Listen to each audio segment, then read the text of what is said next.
get out of this? The tension, the pace, the way it seems at times so artificial. In recent years, one of the answers has been to start a new community. Communes and other kinds of experimental communities have been founded all across the country. Nearly everyone has thought about what an ideal world would be like, but few people have actually tried to put their thoughts to work, tried to create a community according to their ideas. Experimental communities are not new. This village is called Arden. It was founded in 1900 for many of the same reasons that people are starting communes today. Take a look at Arden, and you get an idea of what can happen when you plan and create a village. You can see the successes and failures, the problems that are solved, and the new tensions that are born.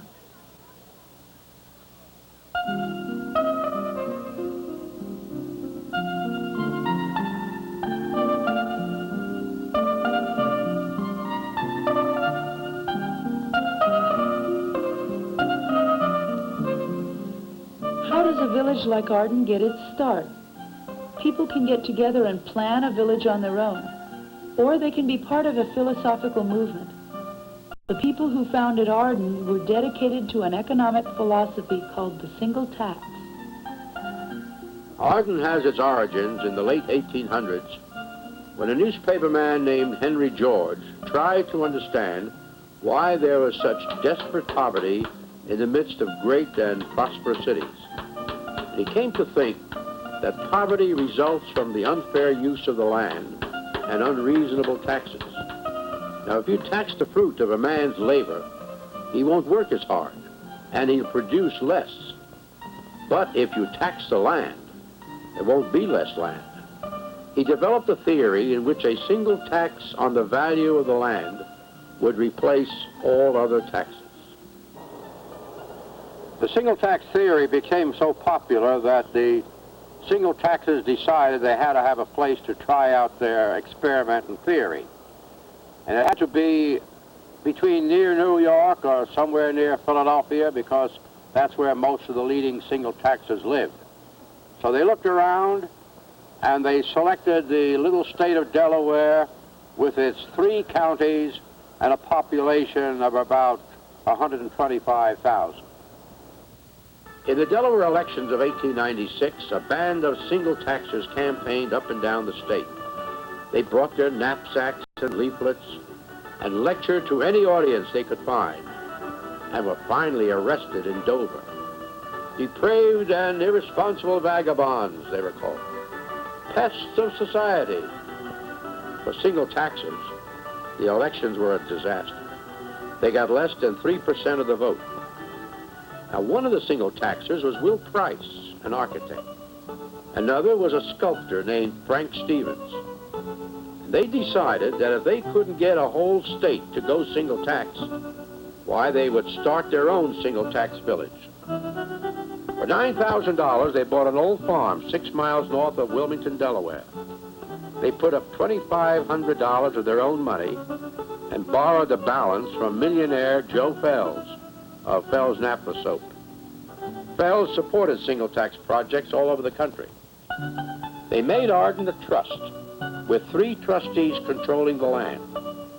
Anyone who lives in Arden leases his land for 99 years and pays rent to the trustees, who use the money to meet expenses. One of the early settlers in Arden was Scott Nearing, who was an economic professor at the University of Pennsylvania. Scott and his wife Helen now live on a farm in Maine and have worked out their own kind of independent, self-sufficient household economy. Well, I went to Arden in the first instance because a local Arden resident named Fred Whiteside was renting a piece of land there, and he wanted somebody to go with him who could do a little surveying. And I could do a little surveying, so I went down with him over the weekend. And I found that there was a nice swimming hole and a nice group of crafty people, crafts people, and a very nice social atmosphere. and also a very tolerant ideological atmosphere. Because at Arden there were socialists and single taxers and anarchists and all kinds of people, and also conservatives who had no ideas at all. So, under the circumstances, I found that I could rent a piece of land, half an acre of land, for $13 a year. So I immediately put down $13 and rented a half an acre on the corner of the common.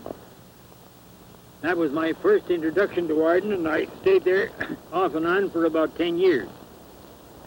At that time, most of the people in Arden were what the economists would call lower middle class. They were not well-to-do people, they were not affluent people, they were not poverty-stricken. But they were poor enough and craft-minded enough so that they were willing and anxious to build their own houses and make repairs and do a lot of the work around the place themselves. In fact, one of the attractive things about Arden was that you could take care of your own place without losing caste. In the early years, the people of Arden were very exuberant about their village and the influence it was going to have. They were sure that it would spread throughout the nation and maybe even in the world. There were a few single tax colonies springing up. The first one was in a place called Fairhope, Alabama. Arden was really the second one. But the single taxers in Arden were sure that the world would soon recognize that the single tax principle was the only sound economic system. From the beginning, Arden was more than an economic experiment. It was an attempt to fashion a richer, calmer, more beautiful existence. When Frank Stevens and Will Price first started dividing the land for housing plots, they set aside about half the land, the greens and the woodland, for community use.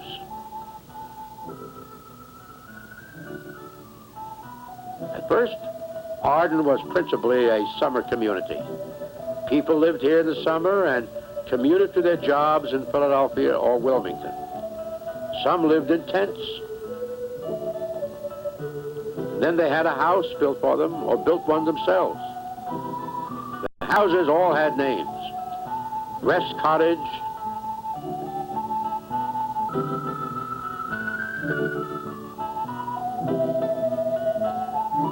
the Old Homestead,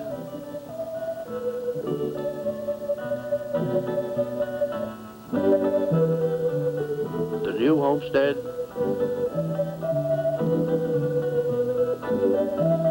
a kind of savings and loan association was formed called the Raiffeisen Guild. It used to run an ad that went like this, quote, "The Raiffeisen Guild is a credit union of neighbors and homeowners which lends to men and women on reputation for honesty and neighborliness, without other security or collateral. A safe investment paying 6%, which is used to bring people from city life to village life, to build homes, to foster handcraft, to bring about closer, stronger, and better social relations, and to make living simpler, quieter, and more beautiful. Why not help by taking some of your money out of its present investment, where it strengthens monopoly and government extravagance, and put it to work toward industrial freedom, individual enterprise, the development of art, and the bettering of the world in which our children must live," end quote. If people go to the trouble of starting a community, it is because they have strong feelings about how life should be lived. How should people spend their time? What kind of work should they do? What kinds of social activities are worth having? Arden's founders believed that art, drama, music, and crafts are not luxuries, but that they're an essential part of life. And this concept grew to have more of an impact on the village than the economic philosophy that gave birth to it. Frank Stevens and Will Price both believed that for a rich and satisfying life, a person had to make things, useful and beautiful things.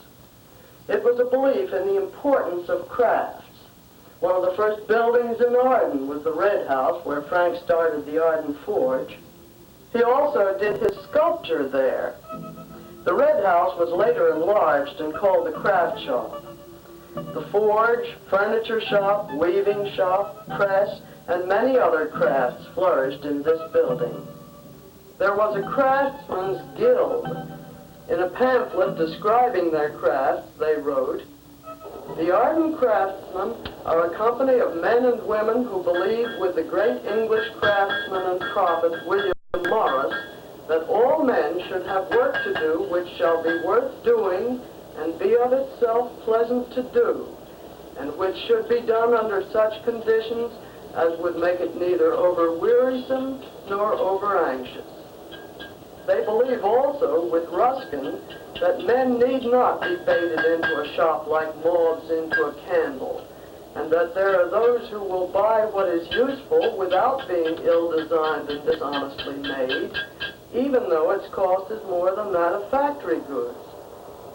They therefore refuse to work in factory and city shop under a system which compels the maximum of hurry and the minimum of honesty, and have built up a craft shop in the open, in the country village of Arden, where their work, some finished and some in the making, may be seen and bought.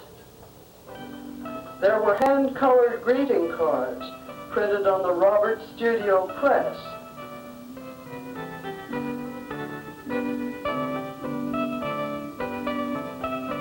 Stained glass by Alexander Bauer and Eleanor Darling.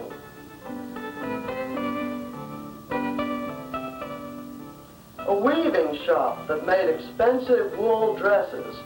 In its prime, it employed as many as 25 or 30 people. The business finally grew too large for the craft shop and moved across the way to its own building. Fred Steinlein and Don Stevens, who was Frank Stevens' son, printed the Arden Leads, a magazine about Arden affairs. Later, Buzz Ware put it out. Don Stevens had a furniture shop where he made chairs and tables in an English style. Many of the pieces were made from drawings by Will Price. When the Depression came, it was harder to make a living from these crafts. The craftsmen began looking for other work, and the craft shop finally closed down in 1936. The building still stands, but it's an apartment house, although many people still call it the craft shop. The tradition of arts and crafts remain, however, and there are a number of artists and craftsmen living in Arden today. Marcus Aurelius Renzetti is one. This is closer to being maybe a pebble-like ovoid. You can tell a person about an ovoid, egg-like, but you'd have to explain, do an awful lot of explaining what that looks like. To a child, that may look like a man. Why? Eye socket, eye, and mouth. Now, children will go for that. They think that, gee, that's funny. And they may do this, put some hair over it. And then putting hair over it, they think they have to make... Now, this is comical or funny. They say, well, let's put a nose and do that. Now, this is in the funny area. Humor, if you like. Now, the same piece of clay is still useful. Some of us ought to try it at home. Get a piece of clay and put it in your hand in this manner and squeeze it as hard as you can. Make what you might say a handprint of it. And I'll guarantee you that you have made a personal piece of sculpture. Now let's look at this as it turns. What is it? It's an interesting piece of clay. It has imprints of many parts of your hand. If you like, you can turn that into maybe a human being. Lean that head forward, and in here you may look like a nun or a woman that has a garment. And that will be a little face. Keep it from being too ridiculous. A face, unlike E.T., wonder where that music is coming from. And this could be a place for a hand. Bunny Hurlong.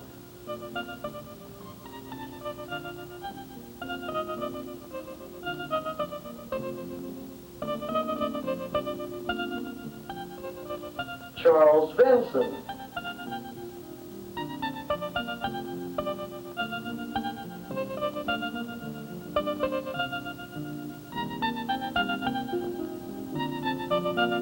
Ed Loper.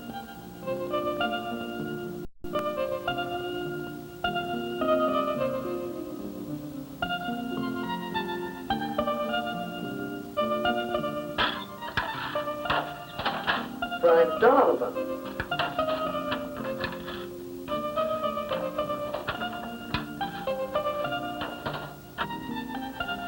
I'm Miriam Hetzel Donovan.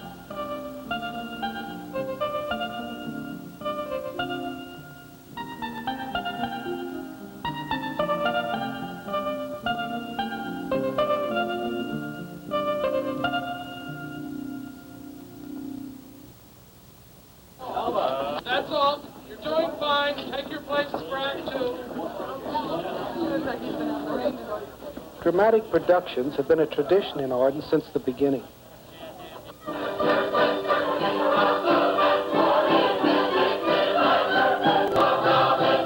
Arden has become one of the local centers for amateur actors.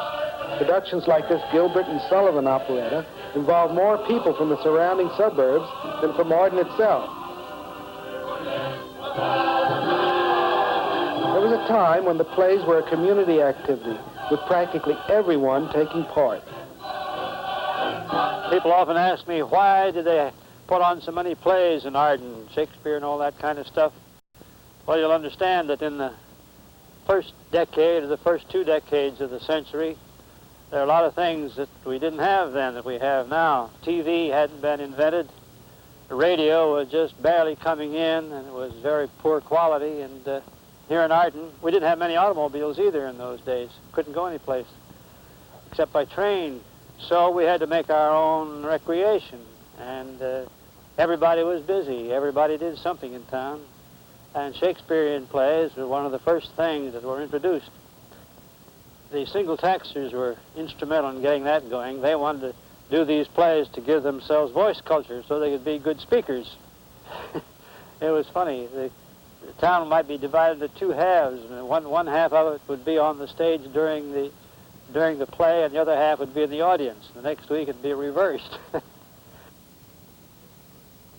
Frank's first idea when he came to Arden was to build an outdoor theater. And it's still there with a big rock. We used to play Shakespeare every Saturday night. Frank was long on Julius Caesar. He liked to play Julius Caesar. I came along and I liked to play Midsummer Night's Dream. And of course, I'd always been interested in the theater because my mother was an actress and she played Shakespeare. Frank would take 1 week and I'd take another. So we had a week in between. I'd play bigger parts 1 week, and then the next week I'd be something small. I'd take a small part. Didn't have to study too much. We'd get all the people in the town, you know, to get in these plays. We gave Merchant of Venice and Twelfth Night and As You Like It. And we played Hamlet many times. We didn't have a lot of lights. We had, in the very beginning, we just had to use Japanese lanterns strung across the way. And then we got some sort of electric light that we clammed in on from those 2 posts. That's all you need. But if you were on the stage and you forgot your line, would be a bunch of kids down in front, and they would know the line, and they'd shoot it at you or shoot you something else. Now, our kids, when they got to high school or any school, they knew all the plays. The people thought they were wonderful. We gave Alice in Wonderland, took it up to Philadelphia and played up there with them. We played over at Renaud.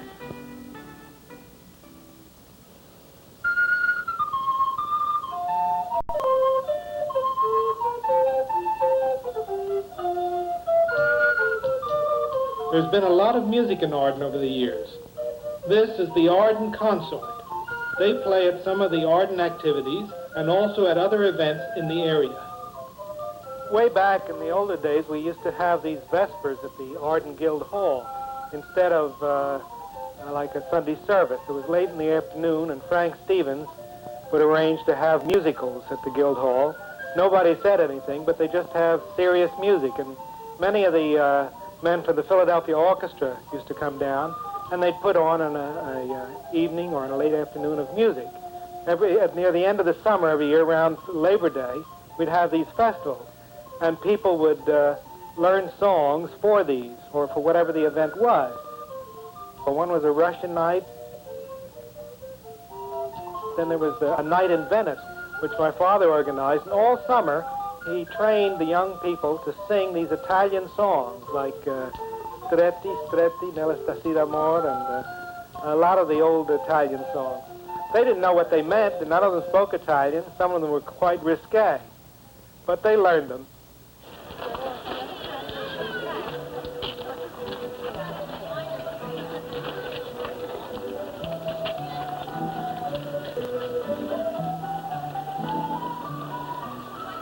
The Arden Fair is a yearly tradition that is organized by the Arden Club.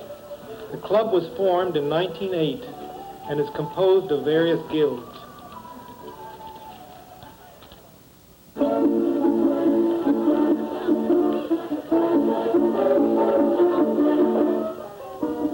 This is the Folk Guild, which sponsors a night of folk and square dancing every week.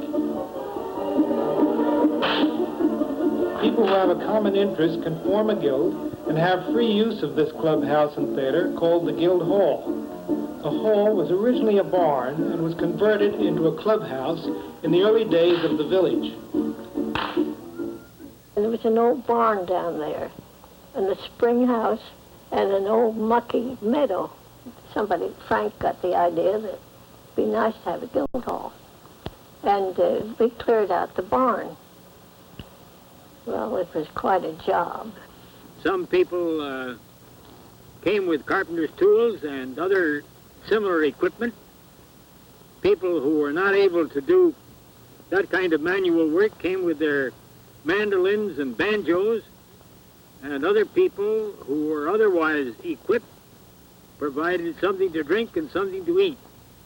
And the whole town turned out, took the dirt out of the old barn, took a lot of the installations out of the old barn, a lot of the interior installations, and laid the basis for a clubhouse, a dance floor, an auditorium, and other aspects of a modern clubhouse.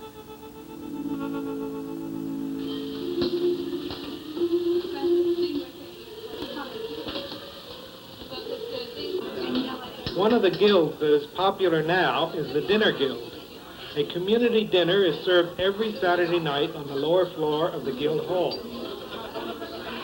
The dinner is prepared by a different group each week.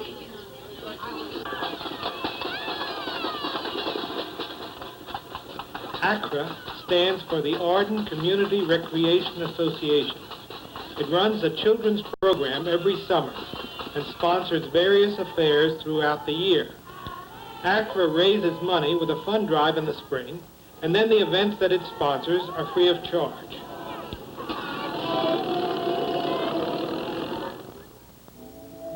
Any place where people live has a character, a kind of personality. Sometimes that personality is the result of a dedicated group of people working together. Sometimes a single person has more to do with it than any group. Frank Stevens was one of Arden's founders, and he shaped practically every facet of Arden life. But when one person is strong enough and talented enough to shape an entire community, he is often a source of friction as well. Frank Stevens was an artist and propagandist who had many ideas in the art field, in the political field, in the sociological field. He was a person who just threw off ideas the way a hot piece of hot iron throws off sparks. And of course, as the single taxable majority became a minority, Frank found himself in a minoritarian position again and again. And if he could work out a pattern of having his way, he worked it out.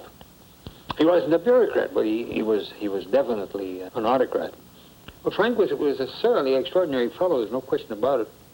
He could divide himself up in one day into 14 different pieces and take care of drama and business affairs and whatnot, hour after hour.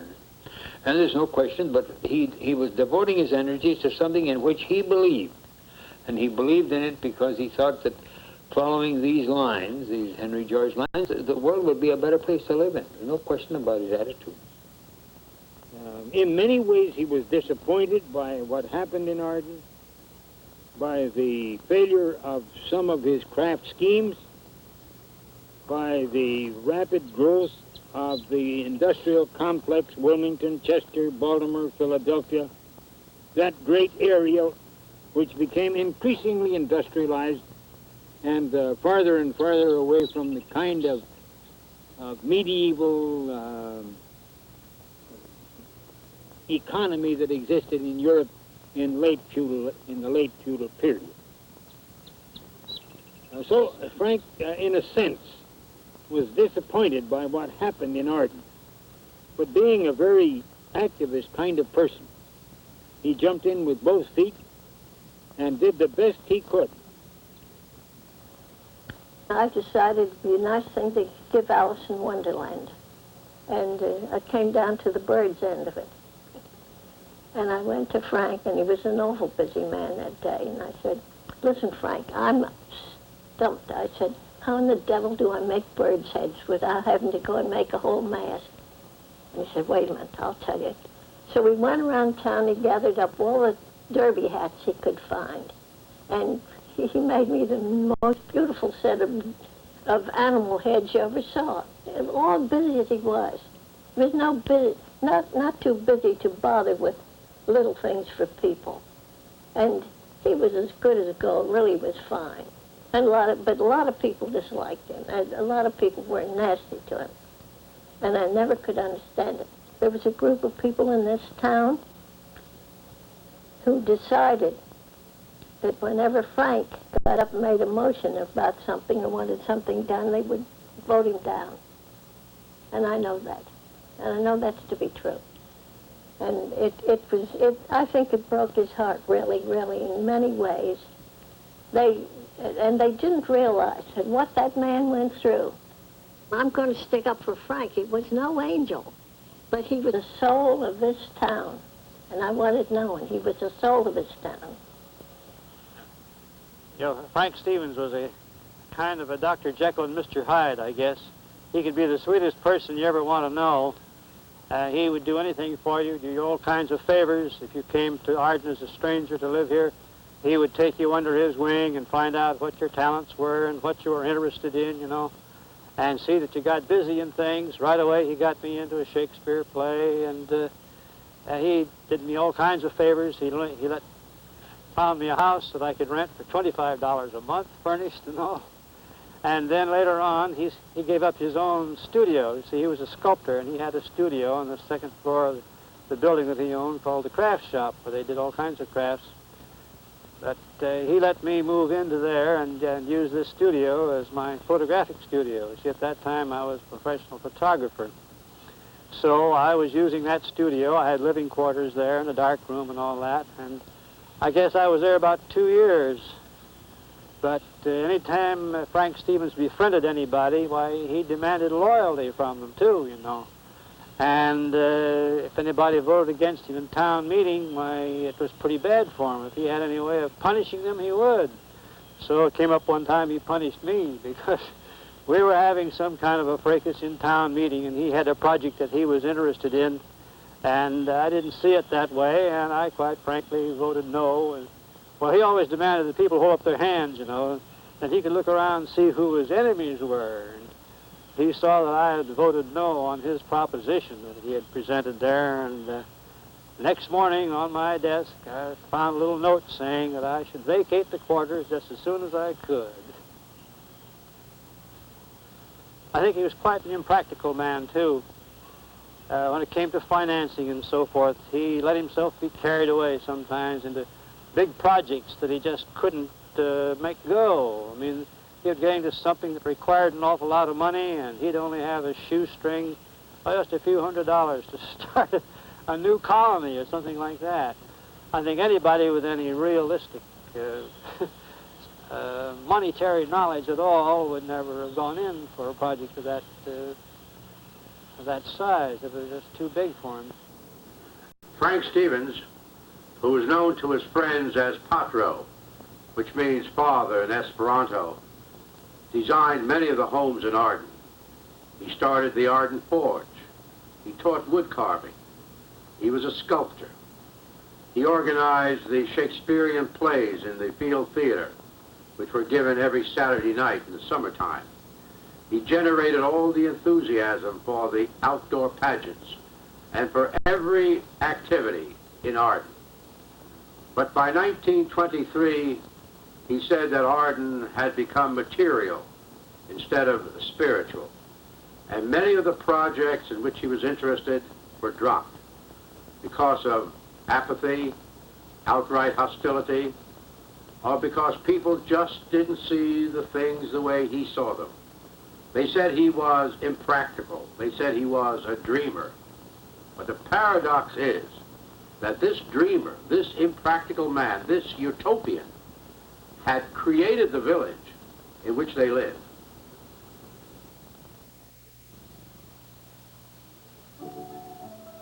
How can a unique village keep from becoming more and more like the culture around it? As a community grows, new people move in who don't have the same fundamental ideas as the founders.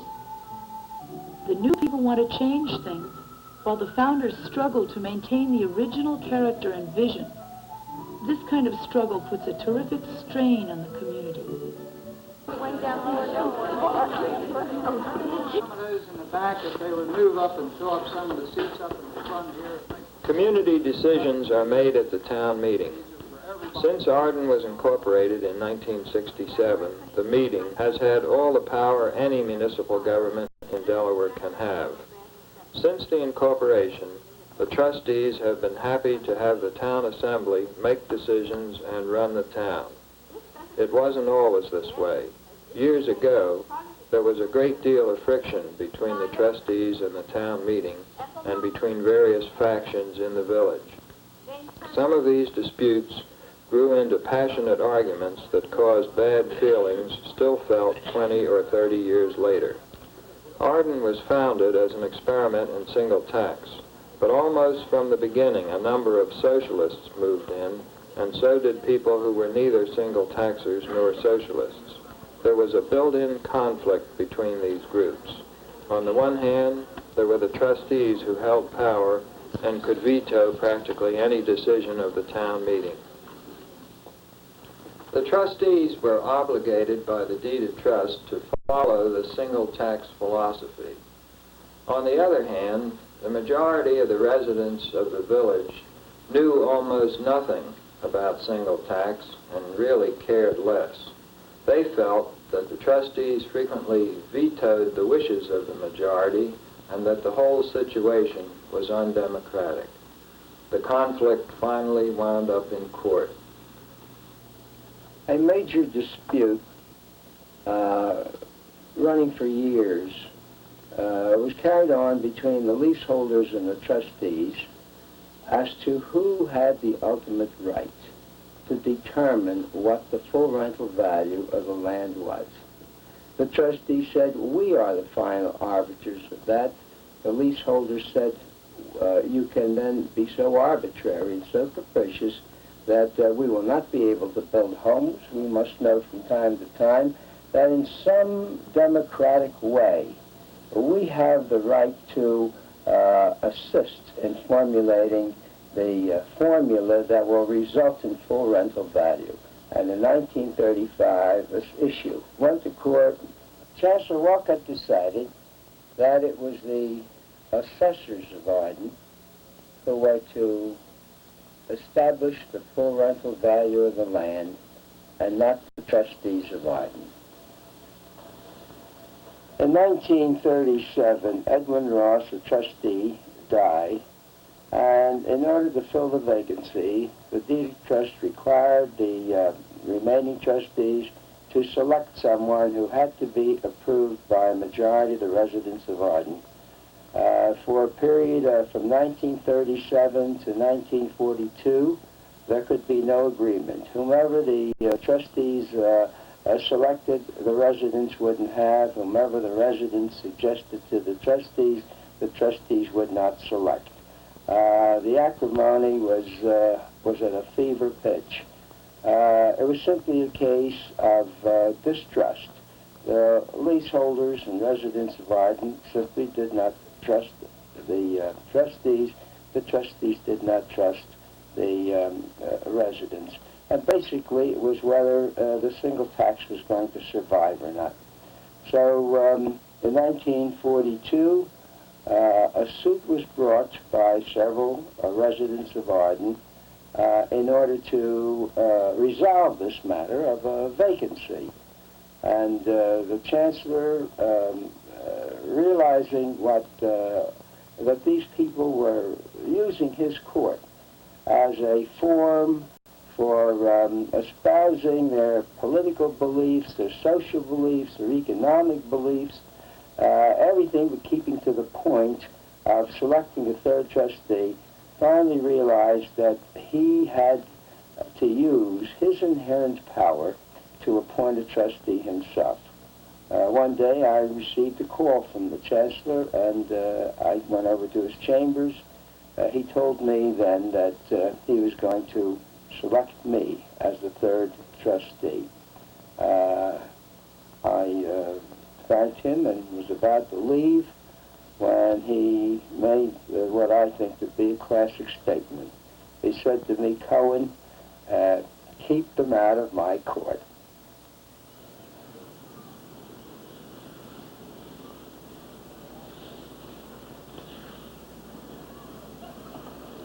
The land rent is still an issue today. Mike Curtis is a tree surgeon. He was elected chairman of the Board of Assessors. Their job is to assess the land rent on property in Arden.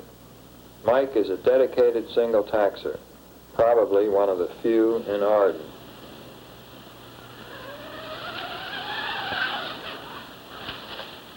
In Arden, we don't tax anybody on any of their improvements, which means if you want to build a $100,000 house, the taxes will be no more than if you had a $10,000 house. This has created, I suppose, a lot of jealousy in Arden, where people say a man with a big house and a small lot pays less taxes than a man with a small house and a big lot. And they're saying, hey, this is not right. But as a Georgist, we say, what is the man getting from the community? He's getting a lot of land. Well, he should pay the community for that. Through his own efforts, he's built a big house. Why should he owe other people money for that? Why should he pay a fine for his industry? And to me, it makes all the sense in the world.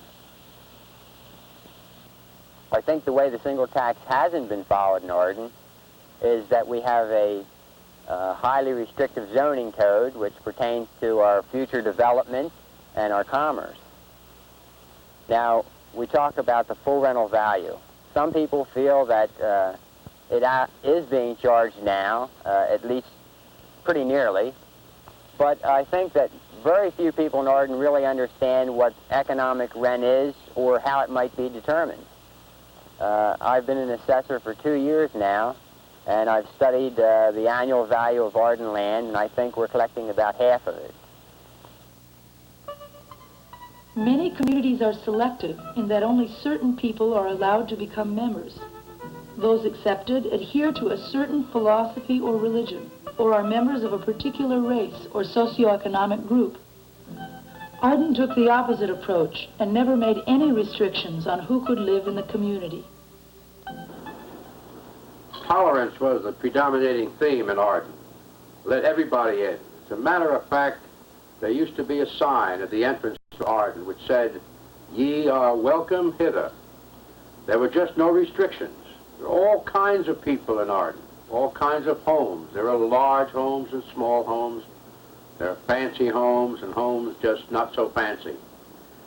Arden had the first racially integrated public school in the state of Delaware. Arden was the first town in Delaware that permitted women to vote. As a matter of fact, young people were also permitted to vote, including children on occasions. Arden was a home for individualists, all the way from Mrs. Jean Worthington, who was the epitome of the mid-Victorian stately lady, all the way over to the left, to Mother Bloor, Ella Reeves Bloor.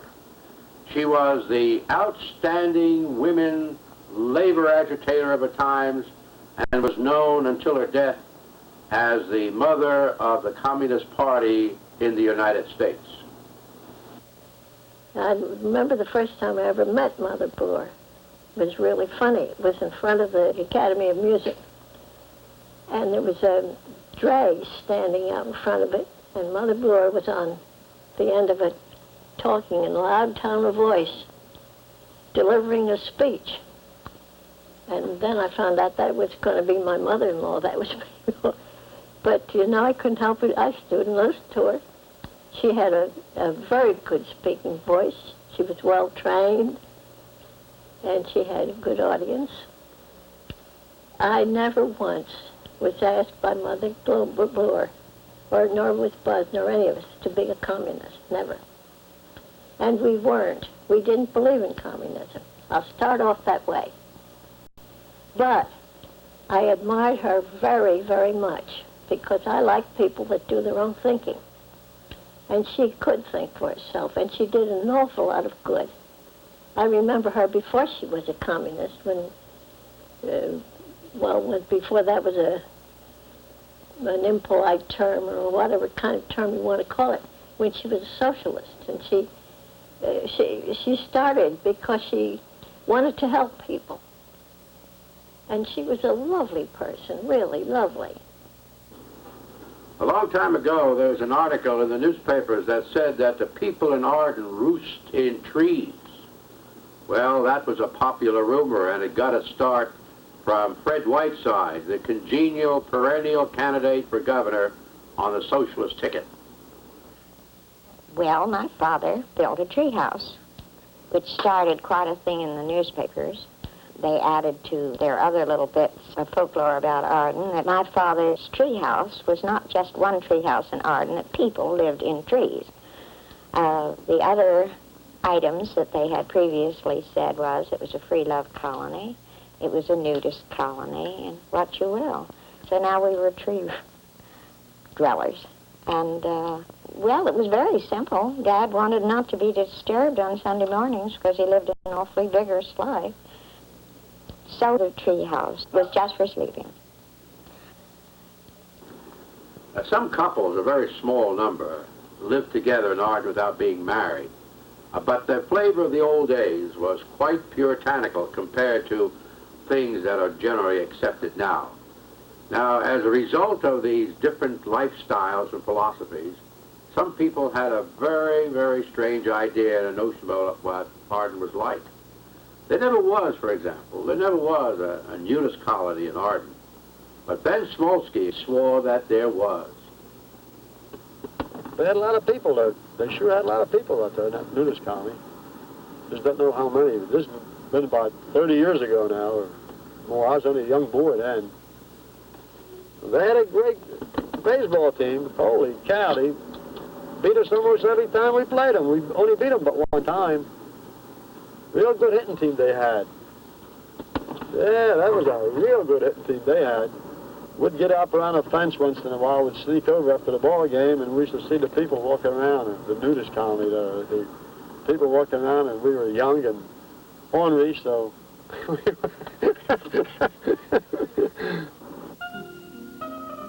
No matter what a community does, it can't help but be affected by the changes going on in the world around it.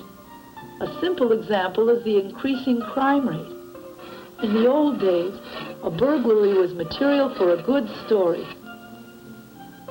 One morning about 2 a.m., I heard some pebbles being thrown against our screen on the second floor in the room where we were sleeping. And I got up and went to the window. There was just about enough light to see that there were two individuals down in the front yard trying to attract our attention.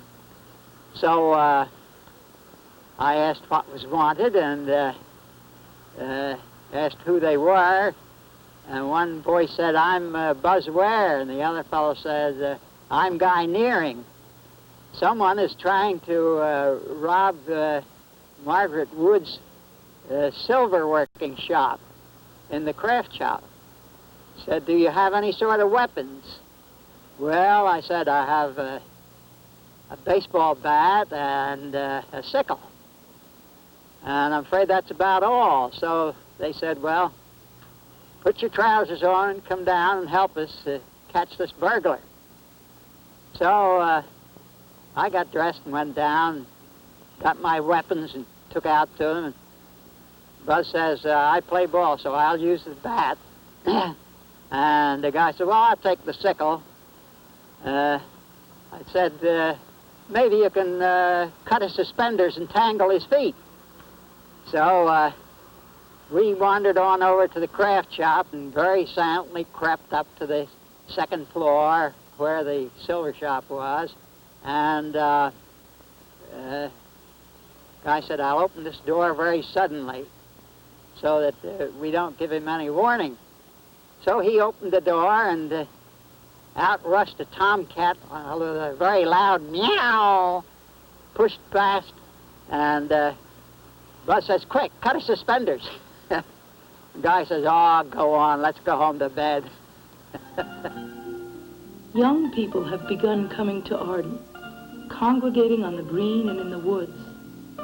Arden folk are divided in their feelings about them. Some think that the young people bring drugs and crime to Arden.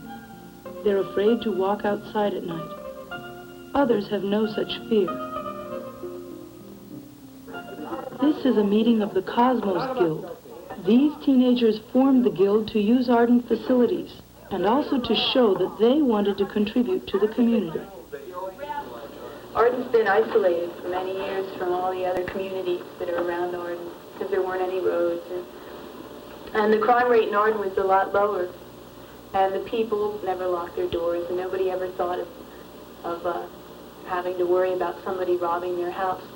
But all this I-95 and Marsh Road and all these roads have been built and connected Arden with places that have had high crime rates all the time. And people just aren't used to the crime as it has been for years in the other communities. People have walked by the green, and we'll say hello to them, and they'll just look straight ahead and keep walking, and they won't say anything to us. Not all of them. No, some of them. We have no contact with them really, except for rumors we hear if they get in a meeting. And we don't know them, they don't know us, and that's probably the main problem. It's just, but, I don't think everybody in Arden's afraid to walk on the streets at night either. I think a smaller percentage of people are afraid to. And that percentage is probably the same people that just walk by and, they're not there. Well, if we stood on the corner of another development or, in one of their small public parks, people would get, so freaked out, so paranoid over a gang of kids that, they'd have the cops down there in a minute. And we'd be in jail, or, they'd want to know the reason why. If we told them we just gathered there to talk, I doubt they'd believe it. They think it was, a gang ready for a rumble or something like that. Some 1950 James Dean type thing. When they see a group of kids, And they just don't have this attitude to accept different people or other people, the way the people in Arden do. A community begins with a dream, a vision. But as time passes and lifestyles change, a vision can disintegrate. Frank Stevens and Will Price founded Arden at the turn of the century. How much is left of their vision? The answer depends on who you ask. These teenagers love Arden, although many of them don't even live here. They come here from the surrounding suburbs because Arden is different. It has a character and diversity they're looking for. It's weird because you think your ideas are your own, And you talk to people in Arden, the older people, and they had the ideas before you, it's like in Arden development, if you walk around the woods, if older people walk around the woods, they go, something wrong with him, you know. He's acting weird at it. Yeah. They know that you need a certain amount of land in order to keep your sanity, and Arden has that. They have forests for you to go into. Like, you just don't have your own yard. I think that makes for a community spirit. You have more than your own backyard. You have the greens, the forest, or the commons. You have everything to go to. Sort of, it's different scenery here. It's green here. Things aren't the same everywhere you look. There's differences in the different houses, that sort of thing. It's a sanctuary for people who like to think different, you know? Yeah. You can't, in most communities, you more or less are, you know, molded into what they want you to be. Well, in the Arden, the whole thing in the atmosphere, the environment, you know, is one of freedom. Really, where else would, say, an older person really stop and talk with a young person? The way a lot of people in Arden seem to. They'll really stop and you can get into a really nice conversation with them. Would you like to live here? Sure. Yeah, I'd like to live here, but like, there's other factors like the draft and things like that. You know, might have to leave the country or something like that. I mean, Arden's in the United States, so it has all the hang-ups that the United States has. If I were to live here, I'd sort of keep the traditions going that Arden has right now. Say the different guilds they carry on, the Arden Fair that they keep every year. That sort of thing. The sort of their government seems to be shared by everyone in the community. I'd sort of like to keep that going.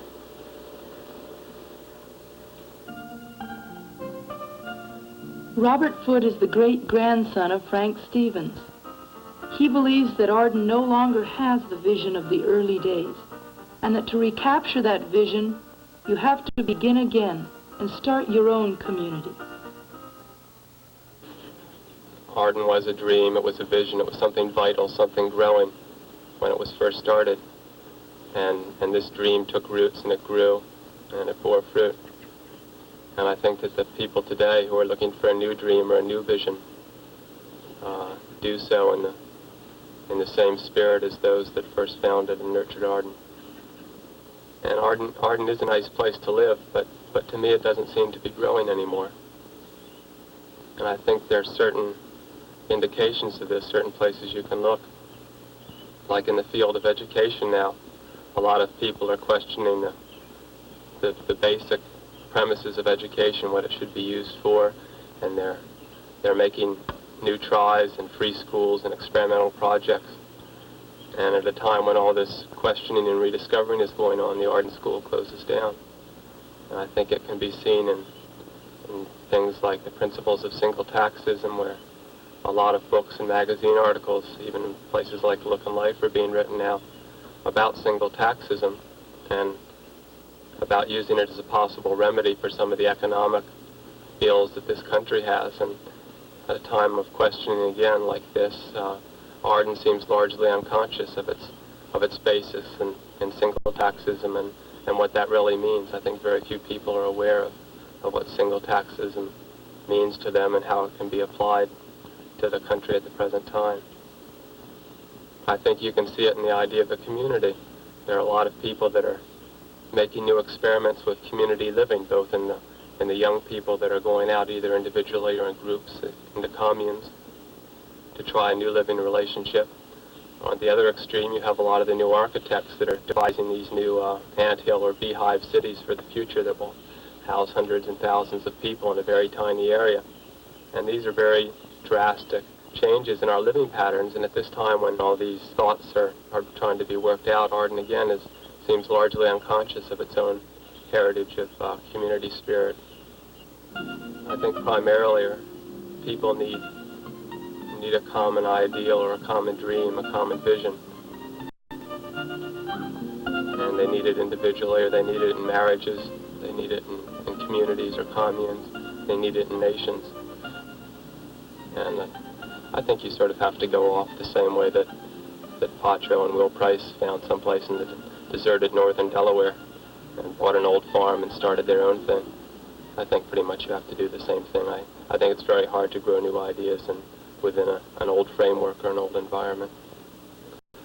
So I think Joyce and I are looking for in this van is just moving around a little bit, because there are a lot of exciting things happening, a lot of people trying different things, and so to look for people, to look for places, to look for land eventually, where we can try to find our own dream, our own vision inside ourselves.